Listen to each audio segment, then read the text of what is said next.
Let's take a proper look at the grade boundaries. So these are the grades here, 9, 8, 7, 6, 5 and 4. I haven't gone below that because you're not interested in low marks. This is the column for June 2018. And then we're going to look at the retakes last year, November 2017. And then we shall look at the very first version of this exam in June 2017. And what you'll see is that the pass mark, if you like, for each grade is getting harder.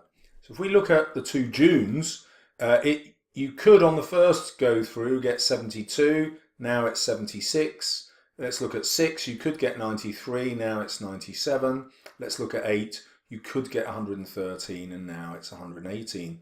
So there's about a 5-mark jump across the 2 papers. So this is out of 180. There's a pretty sizable increase in the number of marks you need. And let's look at November, because some of you will have retakes in November. There the pass mark was actually even higher. So this is crucial. If you're retaking, don't just expect to get a higher grade. And also, if you don't get a higher grade, don't think it's because you've got worse at English. It's not.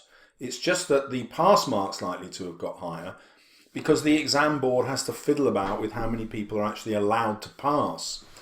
So my top tip here, if you are retaking, is don't be disheartened and think of the June 2019 as your best opportunity to get higher marks because it's likely to be a lower pass mark. Okay, so how is it though that students are now getting higher marks in the exam? Is it that they're getting better at English? Well, the sad news, although this is possibly good news for you, but the sad news is no, it's not that they're getting any better at English at all. And how I know that is the examiners have pointed out that in question 5 of both papers, which is the writing question, students' marks haven't gone up at all. Their skills haven't gone up, their marks haven't gone up. And that's proof to me that their English skills haven't gone up.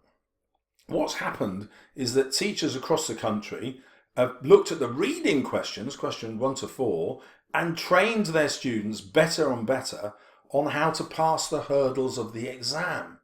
Now that's bad news in the sense that it's not making anyone better at English. It's good news in that it's making them better at taking the exam so they can get a higher grade. And therefore, my videos will be super helpful to you because they are all about getting you a higher grade. So if you follow the videos, you're much more likely to get these higher numbers, which will get you the higher grade. Similarly, if you buy my revision guide, there's a link in the description below, it's super cheap.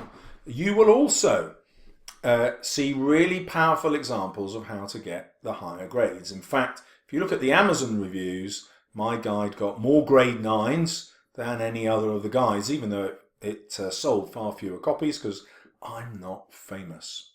Okay, but there you go.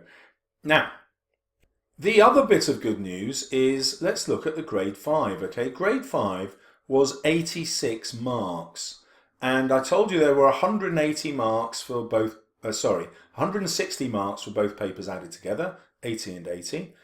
So really, you only need just over 50% of the marks, you need 53% to get into a grade 5. Well, it's not hard, is it, to think, oh, I could get half the marks. So if you start revising now and using my videos, you will easily get over half the marks.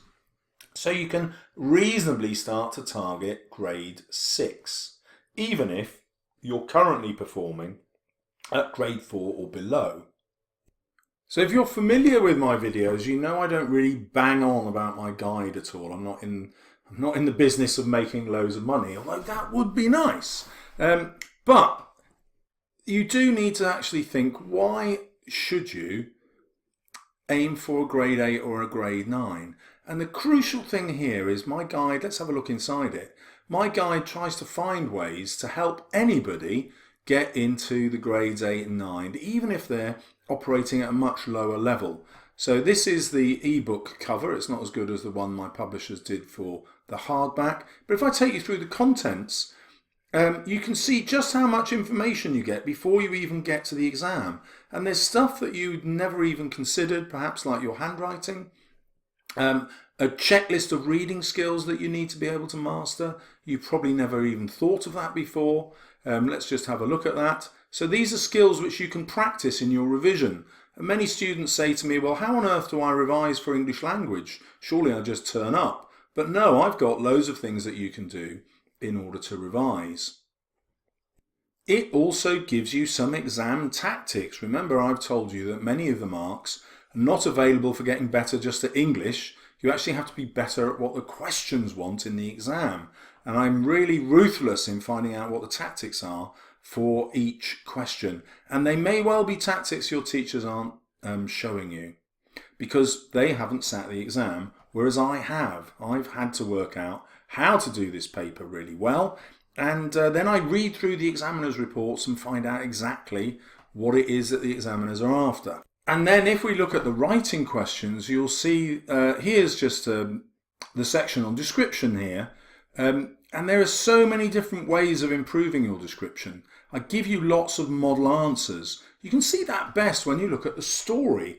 I've given you loads of different ways of writing a short story. So there are 3 of them here with that would earn you full marks, teach you exactly how to do it in the exam.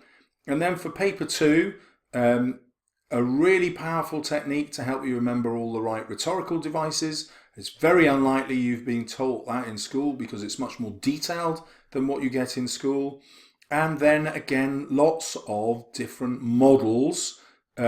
So one model there, another one here, another one here. Lots of different models that show you exactly how to get the top marks. Anyway, I promise not to bombard you with this kind of video where I try and show you my guide, but it's really useful for you to see what's there. Even more useful for you is just to go across to Amazon and click on the look inside part, because if I click on any of these bits in blue, it will take you straight away to that part of my guide. So why not do that? Go and sample the thing. Don't just listen to me, test it out. See if you think it's any good, because obviously I think it's really powerful.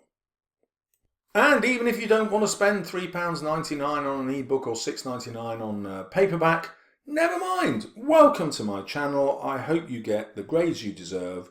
Keep watching, keep looking for tips on how to improve, and see you soon.